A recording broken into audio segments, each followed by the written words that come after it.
예, 물이 솟을 때까지 계속 기도하라. 물이 솟을 때까지 계속 기도하라라는 제목으로 하나님 말씀 증거하도록 하겠습니다. 민수기 21장 앞부분을 보면요. 4절부터 9절까지 보면은 이스라엘 백성들이 뭐 길이 이따위가 뭐야? 왜 이렇게 우회해서 집을 가? 이렇게 직선으로 가면 되지. 하나님께서 광야를 이렇게 우회하게 만들었잖아요. 그래서 원망했습니다. 그런데 이 출애굽기나 민수기 뭐 이런 데 보면요. 모세오경을 보면은 원망이 큰 죄예요. 원망하는 자들은 딴 거는 이렇게 기회를 주는데 원망하면 죽여버리더라고. 그러니까 여러분 죽고 싶으면 원망하세요. 이렇게 버릇이 잠깐 원망하는 버릇이 있는 사람 있잖아요. 뭐 누구 탓하고 너 때문이라고 그러고 뭐 하나님 때문에 이렇다느니 그거는요 그 뿌리를 뽑아버려야 돼요. 원망하는 자가 너무너무 큰 것 같아요. 이거는 하나님이 제일 싫어하는 거거든요. 그래서 거기다 죽여버린다니까요. 가끔 사는 자들이 있는데 살아도 반병신돼도 살지 이게 제대로 사는 사람이 없어요. 그러니까 원망만은 절대 하지 않았으면 좋겠어요. 원망하는 거, 감사하고 찬송을 해야 되겠죠. 그래서 원망을 했습니다. 그래서 불뱀을 보내가지고 다 물려 죽게 됐거든요. 이게 우리 죄잖아요. 죄. 완전히 죽게 돼버렸다고요. 근데 살 길을 주시죠. 장대 꼭대기에 노뱀을 달아놓고 쳐다보면 살리라. 요거 해석한 게 이게 예수님이다라는 게 요한복음 3장에 나오는 얘기 아닙니까? 그래서 민수기 21장 4절부터 9절까지는 굉장히 유명해요. 쳐다보면 살리라. 9절에 뭐라고 돼 있어요? 노뱀을 쳐다본 즉 모두 살리라. 예수님을 쳐다본 즉 다 살리라. 그죠? 하나님 세상을 이처럼 사랑하사 독생자를 주셨으니 그를 믿는 자마다 멸망치 않고 영생을 얻게 하려 하심이니라. 거기 나오잖아요. 그죠? 그 예수님이라고. 그게 이제 성경에 나오는 중요한 얘기예요. 그러니까 노뱀은 십자가를 말하는 거고 죄사함과 또 십자가는 죄사함과 구원 또 뭐 이런 것들이 있는 거죠. 그런데 여기서 끝나는 게 아니고 그러니까 이게 민수기 21장이 신약으로 볼 때도 굉장히 중요한 이게 메타포예요. 은유거든요. 앞부분에 노뱀이 나오는 거 십자가잖아요. 그럼 그 다음 나온 사건이 오늘 이 사건인데 여기서는 물 나오는 사건이에요. 우물이 터져 나오는 사건. 우물물아 솟아너라. 뭐겠어요? 성령이라고 성령. 그죠? 십자가 다음에 부활 이후에 성령. 부활의 영이 성령이니까 성령. 성령을 주신다 그 얘기죠. 그러니까 우리가 이제 죄사함을 얻었습니다. 이제 노뱀을 쳐다본 다음에 살았어요. 산다고 끝나는 게 아니잖아요. 이제 살아갈 힘과 지혜가 필요하잖아요. 힘과 지혜를 주는 게 성령이라는 거예요. 힘과 지혜가 있어야만 광야에서 전진이 가능하고 승리가 가능한 겁니다. 여러분 전진과 승리하고 싶으시죠? 그렇다고 그러면 힘과 지혜가 있어야 된다고요. 그게 바로 성령께서 주시는 힘이라는 것입니다. 16절에 보니까 부엘이라고 나오죠. 부엘. 거기 보세요. 부엘에 이르니 부엘이 뭘까요? 뜻이? 우물이란 뜻이에요. 그래서 이스라엘 백성 이삭이 그 제일 남쪽에 와가지고 이스라엘이 제일 남쪽에 우물을 봤더니 7개의 우물이 터져 나왔다 그러죠. 그래서 그걸 7개의 우물 또는 맹세의 우물 세바라는 게 두 가지 뜻이 있거든. 일곱이라는 뜻도 있고 세바, 세븐. 아마 거기서 나온 것 같아. 세븐이. 세바에서 세븐이 나온 것 같아. 세바, 세븐, 7. 그리고 또 하나는 맹세란 뜻이 있어요. 맹세. 그죠? 맹세. 그래서 맹세의 우물 또는 7개의 우물. 우물 무지 많다 그런 뜻이에요. 부엘 세바. 부엘이 뭐겠어요? 우물이죠. 우물. 우물이 있는 부엘이라는 곳에 갔다라는 것입니다. 거기서 백성들을 모으라. 그리고 거기서 물을 주신다는 거죠. 그러면서 뭐라고 찬양해요? 우물물아 솟아너라. 그것을 노래하라. 우물물아 솟아너라. 계속 찬양하라는 거예요. 여기서 우물이 터졌어요? 안 터졌어요? 터졌다라는 거예요.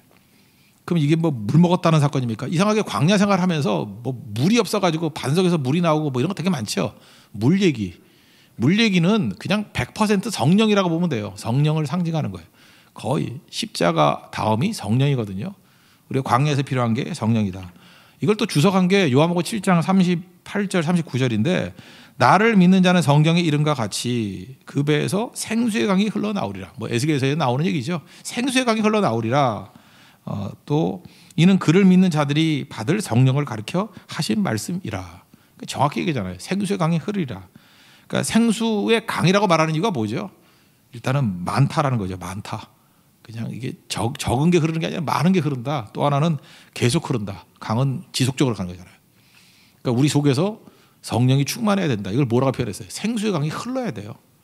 많이 지속적으로 성령 충만함이 있어야 된다는 것입니다. 17절에 노래한 거죠. 우물물아 솟아나라. 그러니까 십자가 이후에 뭐가 필요해요? 성령 충만이 필요하다. 이걸 우리가 말해주고 있습니다. 그 성령 충만이 왜 필요해요? 전진과 승리를 위해서는 성령 충만함이 필요하다라는 것입니다. 우리가 인생을 광야로 묘사를 많이 하잖아요. 인생길이 광야길이다. 그럼 광야는 살다 보면 여러분들이 물이 없어요. 그리고 물이 있다 할지라도 힘들게 얻게 돼 있어요. 이게 길어 올라야 되거든요. 길어 오르는 거. 그러니까 메마른 땅, 목마른 땅을 걸어가고 있습니다. 그래서 시편 63편 1절 보니까 이렇게 표현해요. 물이 없어 마르고 황폐한 땅에서 내 영혼이 주를 갈망했습니다. 우리 인생이 그런 거예요. 그죠? 물이 없고 그래서 마르고 황폐한 땅에서 주를 갈망합니다. 우리 다 그러잖아요. 지금 여러분 광야라고 느끼지 않습니까? 뭐 채워지는 게 있나요? 그게 인생이라는 것입니다. 그때에 광야에서 물이 우리에게 생명을 주듯이 이 광야 생활을 할 때는 우리에게 물이 되는 게 누구예요? 성령이라고. 성령께서 우리에게 살 수 있는 힘을 주는 거예요. 물 마셔야 살잖아요. 또 우리에게 지혜도 주신다는 것입니다. 그러면 성령만 있으면 광야는 실패의 장소가 아니라 승리의 장소가 될 수 있다는 것입니다. 이게 참 중요한 건데 성령이 임하시면 나타나는 현상이 두 가지가 있다 그랬죠. 첫 번째는 조이, 기쁨이 있고 두 번째는 others, 이웃이 생각이 난다고. 근데 이게 묘한데 이게 선순환이에요. 성령께서 임하시면 일단 생기는 게 뭐냐면 기쁨이 생겨요. 그리고 기쁨을 가지고 일을 하면 다시 성령이 충만해져요. 이게 선순환이에요. 기쁨 성령이 왔다 갔다 한다고.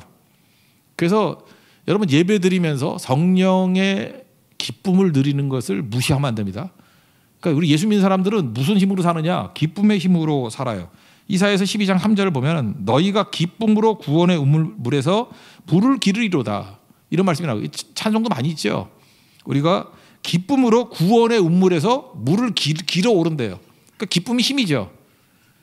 성령이 주시는 기쁨인데 그 기쁨을 가지고 또 성령의 우물에서 충만함을 끌어올린다는 거예요. 기쁨 성령 이게 선순환이라니까요. 그러니까 우리가 예배를 드리거나 선교를 하거나 기도를 하거나 우리 예배, 기도, 선교 되게 중요하다 그랬죠.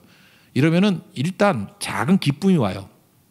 작은 기쁨이 오면은 그 기쁨을 헛되이 쓰면 안 되고 그 기쁨을 가지고 생수를 길어 오르는 데 써야 된다는 거예요. 기쁨을 잘 활용해야 됩니다. 한번 지금 곰곰이 한번 생각해 봐요. 우리 선교 갔을 때도 이런 거 많이 하죠. 아침에 예배를 드려요. 아침에 기도를 드려요. 그러면 기쁘잖아요. 예배 없으면 힘도 없고 뭐 그래요. 근데 힘도 생기고 기쁨도 생겨요. 그 기쁨을 가지고 또 나가서 복음 증거하고 충성을 다하고 영적 싸움을 벌이면 충만해지죠. 안 그래요? 그럼 다시 그 힘 가지고 오면 또 기쁨이 생기는 거고, 그래서 기쁨 성령 충만, 기쁨 성령 충만 이게 교호적인 거라니까. 이게 계속 반복이 되는 거예요. 그러니까 기쁨을 무시하면 안 돼요. 그러니까 기쁨은 우리에게 힘을 주고요. 기쁨은 우리를 강하게 만들어요. 그래서 교회는 딱 가보면 뭐가 있어야죠. 성령 충만함을 보면 기쁨이 있어야 돼요. 그리고 기쁨을 힘으로 사용하느냐를 봐야 돼요. 이게 똑같은 거죠. 우물물에서 이게 펌프질하는 거 똑같잖아요. 그러니까 마중물 집어넣으면 물 좀 집어넣고 난 다음에 펌프질 막 나오잖아요. 똑같은 거예요. 그거 멀리가 기쁨을 집어넣는 거예요. 베트남 선교에서 큰 은혜 받았죠. 그 받은 힘, 사실 그 힘이 있어요. 지금 그 힘을 가지고 네팔 선교 가는 거예요. 이 네팔 선교 때 우리가 또 치열하게 싸움을 벌이고 하나님의 은혜를 체험하고 그 힌두의 나라에서 성령의 바람이 부는 것을 체험하면은 그때 또 충만한 힘을 가지고 말레이시아 이슬람권을 향해서 또 나아가겠죠. 이게 무서운 거라고요. 교회는 이런 그 선순환이 일어나게 만들어야 된다는 거예요. 이게 기쁨이란 힘이에요. 성령께서는 기쁨을 주신다라는 것입니다. 그래서 성령께서 기쁨을 주신 거 가지고 기쁨의 일을 하면은요 강하게 일을 할 수 있고 쉽게 일을 할 수 있어요. 그래서 하나님의 일을 되게 쉽게 하는 사람들이 있고요.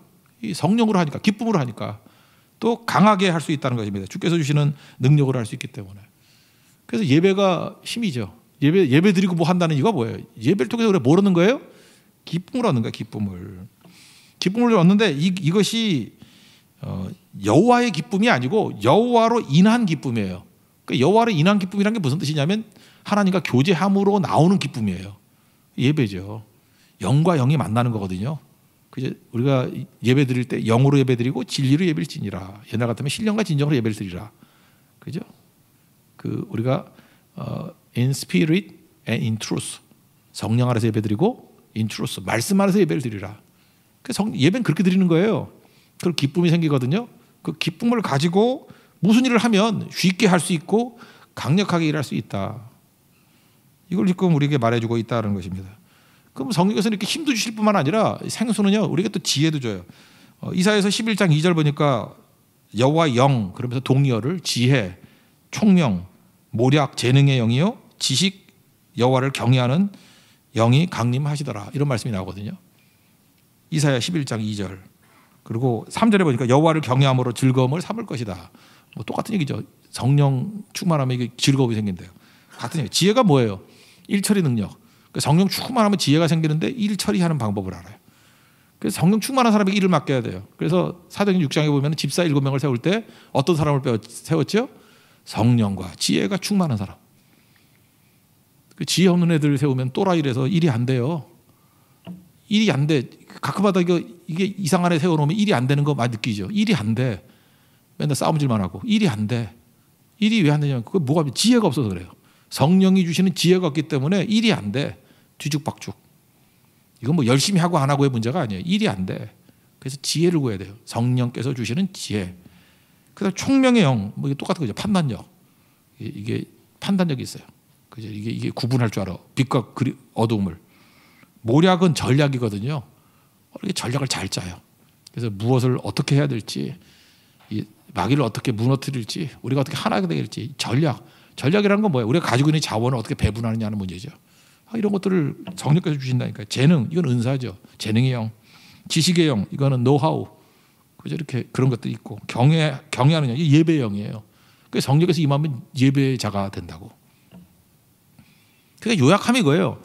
우리가 광야 생활을 할 때 물이 필요하죠. 광야는 물이 없는 곳 아니에요. 물이 있어야 살듯이 이 광야가 상징하는 게 우리 인생이거든. 인생길 가운데 광야에서 물이 필요하듯이 인생에도 필요한 게 뭔지 아니? 생수가 필요해. 생수가 뭔지 알아? 성령 없이 못 가. 성령 없이 가면은 목이 타서 메말라서 목말라 죽어. 그러니까 성령이 필수야. 성령께서 계셔야. 우리가 광야에서 물 마셨을 때 힘을 얻고 지혜를 얻듯이 우리도 성령 충만해야 힘과 지혜를 얻을 수 있어. 그러니까 여러분 힘과 지혜를 얻어야만 뭘 해요? 전진할 수 있고 승리할 수 있어. 여러분 성령 충만을 원하십니까? 구하십시오. 이건 생수예요, 생수. 그래서 이걸 구해야 된다는 것입니다. 그래서 성령 충만하면요, 그 지혜로워져요. 근데 가끔마다 이게 보면은 우리나라에 뭐 이상한 영향이 있어가지고 이 성령 충만함을 이게 성령 충만하게 눈이 뒤집혀지고 이렇게 좀 또라이가 돼가는 것 같아. 그런 사람 있잖아요. 뭐 이렇게 반푼이 같이 돼버리고 막 엑스타시인지 알아? 성령 충만하고 막 떨면서 막 눈 뒤집어지고 나도 겁이나 목사인데 이거 내가 건들면 더 뒤집어질까 봐. 성령 충만은 엑스타시가 아니에요. 황홀경 이런 게 아니고요. 조이예요. 조이. 기쁨이 넘치는 거예요. 다른 거죠. 아니 예수님의 제자들이 성령 충만했습니다. 충만했더니 엑스타시에 빠졌던가요? 막 베드로가 눈 뒤집어지고 막 이랬던가요? 뒹굴고 막 건들면 쓰러지고 막 그랬나요? 사도행전 4장 13절 보니까 사람들이 놀랐는데 왜 놀랐느냐? 엑스타시 때문에 놀란 게 아니라 학문 없는 범인인지 알았어요. 무식한 놈들인 줄 알았는데 그죠? 거기서 보니까 담대하게 하나님 말씀을 너무 잘 전하는 거야. 그래서 놀랬대요. 쟤네들 배운 게 없는 애들 아니야. 근데 굉장히 배운 것 같이 파워풀하게 전하네. 그래서 저는 우리 교회 모든 성도들이 성령 충만해지기를 원합니다. 왜? 그래야 똑똑해지거든요. 멍청한 짓 그만하게 만들려고 하면 성령밖에 없어요. 성령 충만하면 이렇게 똑똑해진다는 것입니다. 반대로 성령 충만하지 않으면 이제 악령 충만한데 제가 보니까 그래. 이게 목회를 하다 보니까 어떤 사람이 하나님을 따라서 하나님 심판이 임할 때 뭐 망하게 만들 때 특징이 뭐냐면 어리석어져요. 그래서 어리석어지는 걸 보면서 아 저거 끝이 오는구나. 뒤집어 얘기하면 하나님께서 우리의 대적들 이렇게 생각하죠. 우리 대적들이 되게 똑똑해 보이죠. 뭐 굉장히 이렇게 강해 보이죠.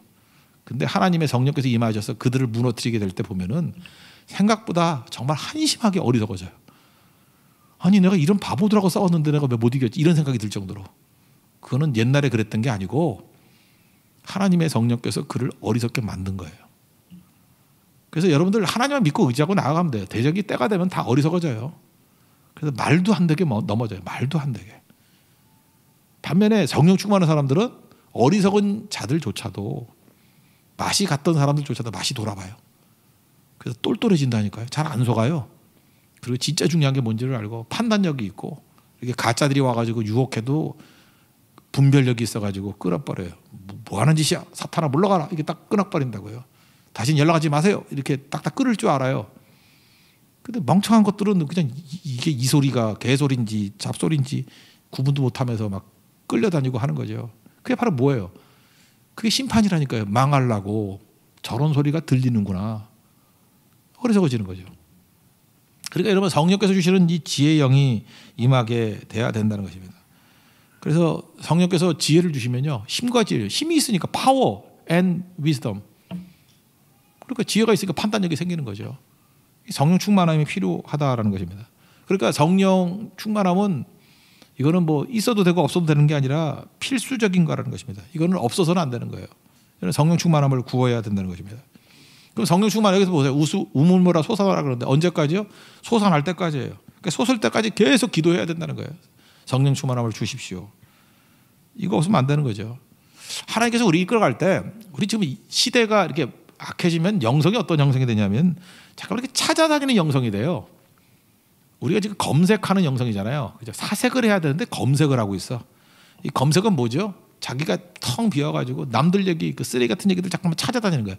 어디가 맛집 있지, 어디가 뭐 좋지, 뭐 좋지, 이렇게 자꾸 검색. 그래서 SNS를 갖다 여기 갔다 저기 갔다 하는 건 내가 텅텅 비어가는 거예요. 검색은 하면 할수록 바보 돼요. 검색을 하면 할수록 멍청해져요. 그거는 휘발성이 강한 지식이에요. 휘발성이 딱 있는 것 같이 보이죠. 다시 가보면 없어요. 그런데 사색하면은 내게 돼요. 사색 중에 대표적인 게 말씀 묵상이죠. 큐티. 말씀 묵상만큼 독한 사색이 어디 있겠어요. 내 것이 된다고 생각하게 만드는 거. 그러니까 사색은 뭐예요? 그 자리에 머물러 있는 거예요. 여기저기 돌아다니는 게 아니고. 이 자리가 비록 광야라 할지라도 이곳에서 사색하고 하나님 말씀이 임하면 이곳에서 우물이 솟아나온다니까요. 우물이. 우리 식으로 하면 이 우물은 우리 한국에 있는 우물이 아니라 오아시스예요. 오아시스가 터진다고요. 오아시스가 터져요. 그래서 살 곳이 된다고요. 사막에서도 물이 넘쳐나는 오아시스가 된다니까요. 그게 하나님께서 주시는 능력이에요. 그러니까 여러분 여기저기 찾아다니지 말고 있는 자리에 머물러서 성령이 임할 때까지 기도해야 된다라는 것입니다. 이 똑같은 말씀이 창세기 26장에 나오죠. 이삭 얘기. 이삭이 어려움 당했어요. 그 흉년을 맞이했습니다. 흉년을 맞이하니까 그 요즘 SNS 영성과 똑같이 흉년 없는 곳을 찾아가야지 하고 이렇게 찾아다니는 인생은 다 망하는 인생들이죠. 그 보잖아요. 루키를 보세요. 보면 나오미 그 가정도 뭐 찾아다니다가 망했잖아. 그러니까 이게 뭐 이 교회 뭐 좋은 거 있나, 저 교회 뭐 좋은 거 있냐, 뭐 이 나라 좋은 거 있냐, 저 나라 좋은 거, 이렇게 찾아다니는 인생, 검색하는 인생은 천박하다, 어리석다라고 하는 게 성경적 시각이에요. 이삭도 흉년이 오니까 애비 닮아가지고 애굽으로 갈까 이런 생각을 했다고. 그럴 때 창세기 26장 2절에 하나님께서 직접 말씀하시기를 애굽에 내려가지 말고 내가 지시하는 땅에 거주하라. 가지 마 그랬어요. 머물러, 가나안에 머물러. 그게 하나님께서 주신 말씀이에요. 그래서 그 자리에 머물러서, 물론 거기 블레셋 사람들이 같이 사는 곳이에요. 거기서 머물렀더니 하나님께서 복을 주셨어요. 복을 주셨는데 얼마냐? 100배의 축복을 주셨어요. 이게 기독교 영성입니다. 찾아다니는 것이 아니라 광야를 할지라도 하나님 백성들이 머무는 곳에 우물이 터져 나오고 100배의 축복을 얻는 거예요. 그 다음 스토리 알잖아요. 뭐 우물 파기만 하면 또 빼앗기고 계속 거기서 승부를 보는 거예요. 그러다가 하나님께서 여기가 네 땅 아니고 블레셋 줘버리고 이제 훈련 끝났어. 브엘세바로 가. 여기 7배의 축복. 7배의 우물. 지금도 이스라엘 가면요, 물이 제일 지천으로 넘치는 데가 브엘세바예요. 그 밑에는 사막이고 거기 네게브 사막이거든요. 사막 경계선. 그걸 볼 때마다 이건 이삭에게 주신 하나님의 축복이다 이걸 느껴야 돼요. 사막에서도 물이 터져와요. 그게 브엘세바라고. 브엘세바의 축복. 바로 그 얘기입니다. 그 얘기. 이삭에게 주신 말씀이죠. 그 여러분이 아무리 메마르고 아무리 황량하다 할지라도 거기서 우물이 솟을 때까지 기도하고 부르짖으면 그 땅이 천국 돼요. 그 땅이 오아시스가 된다고. 그게 하나님께서 원하시는 영성이에요. 뭐 어디를 갈 거야, 어디를. 돌아다니지 말고 그 자리에 머물러 있어야 된다는 것입니다. 그때 이삭이 했던 일이 뭐냐면 아브라함 때부터 있었던 우물이 막혔대요. 이게 뭐예요? 왜 막혔죠? 블레셋이 막아놓은 곳도 있지만 세상 가치로 이렇게 막힌 우물들이 있어요. 그러니까 우리가 성령과 멀리하게 만들도록 죄악의 세력들이 우리를 끌고 간다고. 예배도 못 드리라, 기도도 못하게 만들고. 어떤 신실한 성도가 그러더라고. 목사님, 제가 새벽기도 한 번만 빠져도요 세상에 끌려가요 그러더라고. 그 새벽기도 한 번도 안 빠지고 되게 신실하신 분인데도 불구하고 한 번만 새벽기도 안 나와도 세상에 휘청휘청한데 세상 힘이 만만한 게 아니에요.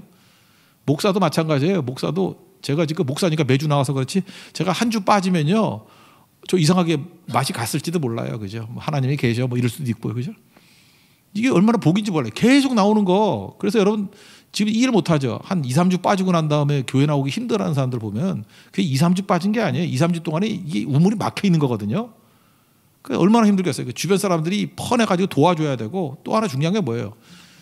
여러분 연속성이 있어야 돼요. 뭘 하다가 중단하는 인생들 그거 쓰임받지 못한다고. 그래서 하나님께서는 계속해서 하는 사람을 쓰시는 거예요. 계속에다가 뭐 잠깐만 잠수 타고 뭐 도망치고 뭐 나갔다 안 나갔다, 이게 인물도 아니에요. 그래서 교회에서도 일꾼 세울 때요, 맨날 보였다 안 보였다 보였다 안 보였다 하는 사람들은 아직 멀었어요. 그건 한 10년쯤 뺑뺑이 돌다 와야 돼.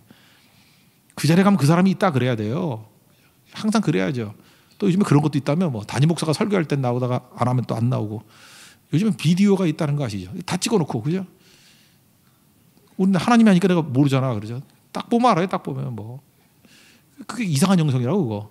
그죠? 그 끝까지 가는 거죠. 끝까지. 그게 너무너무 중요한 거죠.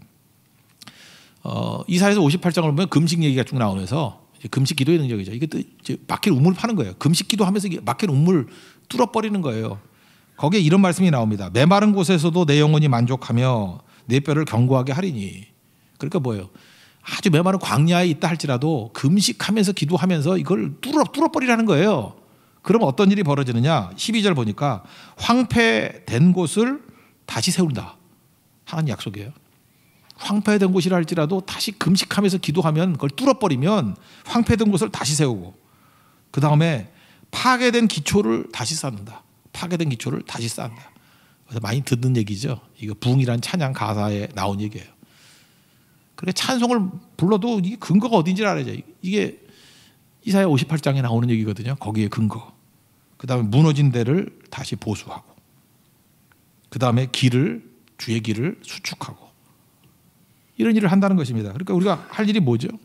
성령의 은혜를 구하면서 성령 충만하고 생수가 터져 나올 때까지, 우물이 터져 나올 때까지 기도하면 이런 일들이 벌어진다는 거예요. 그러니까 이 시대에 무너졌던 모든 것들을 세울 수 있는 소망인 사람이 누구예요? 주의 성령 충만함이 임할 때까지 기도하는 백성들이에요. 기도하는 백성들. 이 똑같은 이 패러디가 어디예요? 신약에 오죠. 예수님께서 승천하시기 전에 누가복음 24장 49절에 뭐라 그래요? 야, 약속하신 성령이 오실 거거든. 구약 표현은 뭐죠? 약속한 운물이 터질 거거든. 또 구약의 표현이 뭐죠? 생수의 강이 흐를 거거든. 에스겔을 표현하면 다 똑같은 얘기예요. 물이에 물. 성령 상징하는 거거든요. 성령이 오실 거거든. 그러니까 민수기 21장 같이 뭐 해야 된다는 거예요? 위로부터 능력을 입힐 때까지 이 성에 머물면서 계속 기도하라. 그랬더니 예수님 측근들과 제자들이 그렇게 했어요, 안 했어요? 사도행전 1장 14절 보니까 뭐 예수의 어머니와 온갖 마리아가 다 모여가지고, 왜 거기는 이름을 좀 다양하게 짓습니다. 마리아라고 전지 그래서 여기도 마리아 저기도 마리아. 그죠? 엄마가 마리아니까 예수님도 말이 있는 곳이니까 말구에서 태어나고, 다 온통 마리아. 얼굴도 말 삼길 거야, 그죠? 마리아. 하여튼 그렇게 됐을 거라고요, 그죠? 무지하게 많은 마리아가 있어요, 마리아가. 근데 그들이 모여서 뭘 했어요? 제자들과 함께 오로지 기도에 힘쓰더라. 저는 이게 오로지 기도라 그래요. 오로지 기도. 오로지 기도나 물이 솟을 때까지 기도하는 거랑 뭐 다를 게 뭐가 있어요? 오로지 기도. 언제 여러분 광야 생활하면서 물 없이 못 살죠? 우리 광야 같은 인생 살면서 성령 없이 못 산다고. 그러니까 성령께서 뭘 준다고요? 힘과 지혜를 준다니까요. 그래야 전진과 승리가 있죠. 십자가로 끝나는 게 아니잖아요. 십자가로 우리가 죽었다 살았어요. 구원받았어요. 이제 구원받았으니까 이제 이거로 끝난 게 아니잖아. 이제 우리에겐 전진도 있고 승리도 필요하잖아요. 물이 필요하죠. 이제 필요한 게 뭐예요? 성령 충만함이라고. 그래서 그걸 품으라는 것입니다. 그러니까 성령 충만함을 구하십시오. 오늘도 뭐 그거 외에는 없어요. 성령 충만하면요, 교회도 강력해지고요, 여러분 삶도 강력해지고요, 여러분 가정도 다 살아나고요. 어떤 일을 하든지 간에 힘과 지혜가 있으니까 다 넉넉히 이기고도 남아요. 로마서 8장 얘기가 뭐 성령 충만한 얘기 아니에요? 로마서 8장의 모든 일들이 다 우리의 승리로 오게 된다는 것입니다. 그럼 하나님께서 여기도 뭐 열흘이지만 기다렸잖아요. 이게 우물이 솟을 때까지 계속 하라는 건 뭐예요? 좀 기다리라는 얘기죠. 그러면 인내하고 연단하는 거 아니에요? 로마서 5장 표현에 의하면. 그 연단이 뭐라 그랬어요? 도키메라 그랬는데 단단하게 만든다. 그것도 있죠. 여러분 그 근육이 단단한 사람의 특징이 뭐죠? 이렇게 막 딱 하면 알통 나오고, 이 헬스클럽이나 이런 데 가가지고 이렇게 막 기계가 나를 막 넘어뜨리잖아요. 막 돌면은 걸어야 되고 막 털털 떨면은 아프잖아요. 그래서 모든 운동의 특징이 어게인스트 하는 거예요. 뭐 이렇게 저항이 오면은 대적하는 거야. 어게인스트. 그런 근육이 생겨요. 막 저기서 날 잡아당기려고 할 때 내가 끌려가나 봐. 안 끌려가 이렇게 버티고 있으면 뭐가 생겨요? 머슬이 생겨요. 머슬이 생기면 멋이 있어요. 그죠? 머슬이 생긴다고. 근육은 언제 버틸 때 생기는 거야. 근육은 그 연단이에요. 연단. 그리고 도키메라는 게 이게 근육이 생긴다는 뜻도 있지만 강하게 만든다는 뜻이 또 하나가 뭐예요? 퓨리파이. 깨끗하게 만드는 거. 정같이 만드는 거. 그래서 왜 하나님께서 우리에게 빠르게 하나님은 말씀만 하시면 다 줄 수 있잖아요. 생각해봐요. 하나님께서 말씀해서 야 우물아 터져라 그러면 뭐 터지는 거지. 근데 그런 식으로 안 하시고 우물이 나올 때까지 기도하고 기다리라 이렇게 하는 이유가 뭐예요? 우리 유익을 위해서. 그 과정 속에서 기다리는 과정과 연단하는 과정 속에서 내 불순물이 나오거든요. 불순물이 나올 때 그것이 다 태워서 없어지게 돼 있어요. 사울왕과 다윗왕의 결정적인 차이점이 뭐예요? 사울과 다윗. 사울은 광야가 없었어요. 그래서 겉으로 볼 때는 겸손해 보이고 나이스해 보여요. 겉으로 볼 땐 괜찮은 사람이네. 근데 왕이 됐어요. 승리를 했어요. 승리할 때도 이게 불순물이 나오거든. 승리를 했더니 그때부터 말을 안 들어. 이 사람 믿음이 없는 거야. 근거가 나예요. 근거가 백성이고 사람이에요. 오직 제사장만이 드릴 수 있는 예배 제사를 지가 멋대로 드려. 이 교만이거든요. 그래서 불순종하고 아말렉 진멸하라 그랬더니 안 하죠. 하나님 말씀에 기반을 두지 않아요. 백성들의 인기, 백성들의 여론, 불순물이 자기만 망쳤나요? 이스라엘 전체를 망쳤죠. 그래서 광야 없이 지도자로 쓰임 받는 사람은 본인도 불행하지만 그런 사람을 지도자로 둔 사람은 너무너무 불행해져요. 그럼 하나님은 우리에게 합력하게 선물을 주신다, 좋은 걸 주신다 그러는데 그 불순물을 가지고 있는 사람들을 그냥 쓰시겠냐고. 그러니까 일로 와. 그리고 광야로 보내죠. 광야로 보내면요. 성공했을 때도 불순물이 나오지만 광야에서도 불순물이 나와요. 여러분 고난 한번 당해봐요. 고난 당하면 지 개 같은 성격 다 나와. 금식이 왜 중요한지 알아요? 금식하면요. 그 분노 잘하는 사람은 금식하면서 분노해. 음란한 사람은 금식하면서 음란해져. 진짜 그래요. 게임 좋아하는 사람은 금식하면 게임 더 하고 싶어져. 막 손이 떨리고. 그래요. PC방 지나가면 막 못 견디고. 성공도 불순물이 나오는 거지만 고난도 불순물이 나와요. 근데 고난은 좋은 게 뭐냐면 그것을 처리할 수 있어요. 깨끗하게. 그래서 고난의 용광로를 지나가면 정같이 돼서 나오는 거예요. 정같이. 그러니까 하나님께서 불순물로 공동체를 망치게 만들지 않으려고 그러면 광야에서 우리 불순물을 해결하기를 원하시는 거죠. 그게 도키매예요. 도키매. 연단하다. 우리를 연단해 주신다는 것입니다. 그럼 광야에서는 그 불순물이 다 사라져 버리고 제가 그 인내라는 단어가 뭐냐 하면 한 가지 쳐다보는 거라고. 한 가지. only one. 하나만 보는 거예요. 주님만 바라보는 거예요. 주님만. 뭘 쳐다보겠어요. 오늘 새벽에도 말씀드렸지만 우리는 과정이라고 해요. 신앙은 과정. 프로세스예요. 프로세스. 어떤 목표가 아니고 어떤 결과물이 아니고 프로덕트가 아니라 프로세스라고. 그 사도행전 13장 21절에 보면은 뭐 이런 얘기가 그 사울을 패하고 다윗을 세웠다. 그러면서 22절에 이런 말씀이 나오죠. 내 마음에 합한 사람이다. 내 마음에 맞는 사람이다. 그죠? 다윗은 내 마음에 맞는 사람이다. 내 마음에 맞는 사람이다. Whose heart beat to me. 참 재밌게 표현한 것 같아요. 유진 피터스는. Whose heart. 그의 마음이 beat to me. 나를 이게 비트했대. 비트가 뭐죠? 이렇게 막 때리고 찌르고 뒤흔들었대요. 하나님 마음을 막 뒤흔든 그 비트 넣는 거 있잖아요. 비트 상황기 잘하는 거 비트 그죠? 막 미친 듯이 스웩 하나님을 비치 투미 하나님을 그 때렸대요. 막 마음을 때리고 그 하나님 막 흥분했다는 거. 와 이놈 봐라 나를 흥분시키네. 이놈 봐라 내 마음을 때리네. 그죠? 후셔도 비치 투미 그게 하나님 마음에 합했다는 뜻이에요. 다윗만 보면 막 하나님 가슴이 푹푹 뛰는 거예요. 너무 좋아서. 마음이 합한 자예요. 이유가 뭐죠? 사울은 자리를 지키려고 했어요. 자리를. 자기 왕이라는 왕좌를 지키려고 했어요. 그러니까 다윗은 뭘 쫓아요? 자리를 쫓는 자예요. 자리를 쫓아다녀요. 자기의 왕좌를 쫓는 자예요. 다윗은요, 왕좌를 쫓는 게 아니고 하나님 마음을 쫓는 자예요. 내가 어떻게 하면 왕이 될 것인가 이게 아니고요. 어떻게 하면 내가 하나님 마음에 이 충격을 줄 거야. 비트를 줄 것인가. 하나님 마음에 기쁨을 줄 것인가. 이걸 두는 사람이에요. 왜? 광야 생활하면서 불순물이 다 사라지고 하나님 한 분밖에 없어요. 오직 주밖에 없사오니. 그게 다윗이었어요. 그러니까 기가 막히죠. 그러니까 다윗은 하나님만 바라보니까 왕좌가 아니거든요. 사울 왕을 죽일 기회가 왔어요. 왔는데도 안 죽이죠. 왜요? 하나님만 바라보니까 이제 또 어떤 사람이 돼요? 프린시플, 원칙의 사람이 된다고. 원칙의 사람. 뭐라 그래요? 여호와의 기름 부음 받은 자를 치는 것은 여호와께서 금하셨나니, 이 원칙의 사람이 되고. 또 요셉도 그랬잖아요. 내가 어찌 하나님 앞에서 죄를 지으리요. 이게 원칙이죠. 원칙.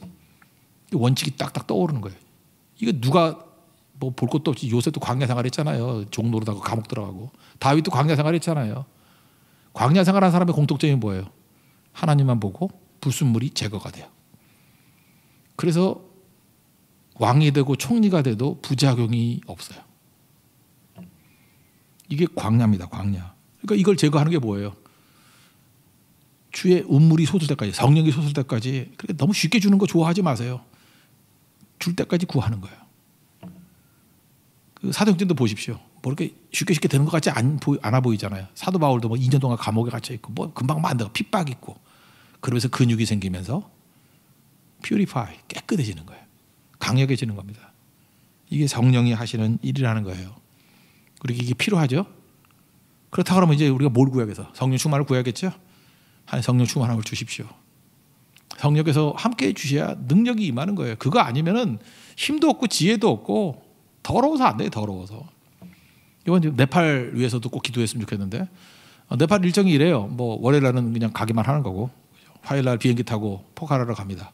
그러면 이제 점심 때부터 이제 130명의 네팔 4개 지역에서 온 청년들과 함께 우리 캠핑하는 거예요. 캠핑. 말씀 전하고 또 강의도 있고 또 뭐 여러 가지 프로그램도 있고. 화요일 날은 그때 우리 집사님 2분인가가 아마 강의할 거예요. 그죠? 그분이 영어로 강의하거나 뭐 어떻게 할 때 그때 하나님께서 이 지혜와 능력, 성령 충만함을 주셔서 그들을 마음을 열게 해주시고, 그죠? 깨닫게 해달라고. 그건 우리 혼자 힘으로 하는 게 아니에요. 성령께서 힘과 지혜를 주시거든요. 그때 뭐가 필요해요? 성령 의지하면은 퓨리파이, 이 깨끗하게 전해요. 부작용이 없이. 야고보서 1장 17절에 말씀했죠. 하나님께서 하늘로부터 주시는 것들은 은사와 온갖 좋은 선물을 위로부터 아버지께로 주신다 했잖아요. 아버지께서는 변함이 없고 또 하나 그림자가 없어요. 그림자가 없다는 게 뭐라 그래요? 부작용이 없다고.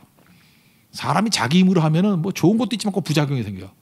근데 그림자 없는 사역이 되려고 그러면 성령 충만하게 일해야 된다고요. 그 다음날 수요일에는 또 아침과 저녁 또 예배가 있고요. 그 낮 시간에 그들과 함께 또 뭐 이렇게 움직이는 활동도 있고 할 거예요. 그때마다 이제 많은 순간에 예배 드리고 기도하고 또 우리 삶을 나눌 거 아니에요. 예배 가운데 하나님 임재를 체험하게 만들어야 되고, 동일한 성령께서 네팔 사람과 한국 사람에게 이게 하나되게 만드는구나. 이 예배를 통해서 나타나야 돼요. 그래서 사실 화수 이 3번밖에 없는데 이 3번의 예배에 큰 은혜 주십시오. 그리고 목요일 날 새벽까지 4번밖에 없어요. 딱 4번. 큰 능력 주십시오. 그리고 또 다시 오고, 뭐 금요일 날에는 이제 오는 날 그 네팔 카트만두에 있는 맹인학교하고 또 한학교 짧은 사역이 있고 이제 오는 거예요. 사실은 그 너무 멀리 갔다가 너무 제한적인 사역을 하고 있는데 그게 영향이 있거든요. 그때 그게 변화를 주고 그게 힘을 주고 그러는 거예요. 여러분, 성령 없이 일하면은 허망할 수밖에 없습니다. 성령 충만한 가운데 이 모든 일들을 감당할 수 있도록 부르짖으십시오. 광야길입니다. 물 없이 못 가죠? 광야 같은 인생입니다. 성령 없이 못 가요. 우리 교회에 성령 충만함을 주시고, 그래서 예배자로 세워주시고, 여러분들 성령 충만한 가운데 무슨 일을 하든지 힘과 지혜를 가지고 능히 이기는, 그래서 전진과 승리가 있는 인생이 되게 해달라고 간구하는 우리 하나님 백성 되기를 축원합니다. 예, 모두 자리에서 일어나겠습니다. 아까 생수의 강의 했으니까 딴 거 합시다. 성령이 임하소서 찬양하겠습니다. 성령이 임하소서.